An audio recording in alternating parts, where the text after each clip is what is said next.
No, I'm sorry, sir. I'm going to hold that character for 3 months. Well, I did Joker, and I worked with Joaquin Phoenix.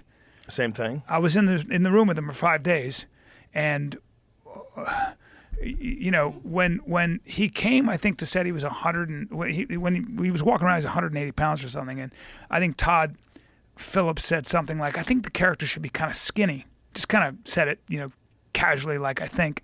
And Joaquin, I think, showed up at 124 pounds, and then they were like, "Let's just give you this guy's got inhuman discipline." They go, "Let's give you a nutritionist and everything else." And he said, No, it's okay. He just ate an apple and smoked cigarettes. And when we were on set, he never looked at you. He never looked at you. And at one point, I went like this. I had a scene.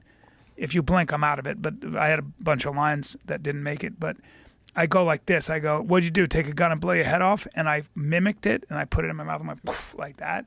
And when I did that, I fell back. I did that twice. On the second time, he fell straight back. He fell straight back and landed like he would just improvise and do crazy shit where you didn't know if he was going to even hurt himself. Remember when he punches the clock? Mm-hmm. That's not in the script. He just punched that clock off the wall, and Todd thought he broke his hand. That was not on the script. When I saw the bus scene where he can't stop laughing. Mm-hmm. I saw them shooting that when I got to set. I swear to God, I saw him walking, and I knew he was going to win an Oscar. It was that good. And I looked at Todd and I go, "Holy shit!" He goes, "You have no idea, dude."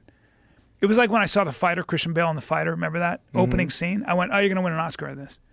I don't know. You could see it. You're a crack addict, and you're an ex-boxer. Mm-hmm. You see one frame and you go, "Well, this is something different is happening here." It was the same thing with him. But I watched him for, I think it was 4 or 5 days. I was there, and I've never seen somebody be able to hold that concentration and that kind of character for that long. Wow. I was like, I could never do that. I don't want to do that. That's not fun to be around. That was a spooky movie because I was like, this is like too close to reality. Masterpiece, bro. And then right after that, you have the BLM riots and the COVID riots and all that stuff happened afterwards. I know. Have you met Todd Phillips, No. who writes and directs those movies? No. You need to meet him. I'd love to meet him. He's one of my favorite people in the world. I love The Hangover. Oh, he's such a special dude. You should have him on the podcast. I think you'd love him, man. He grew up like in a 1-bedroom apartment with his mom in New York.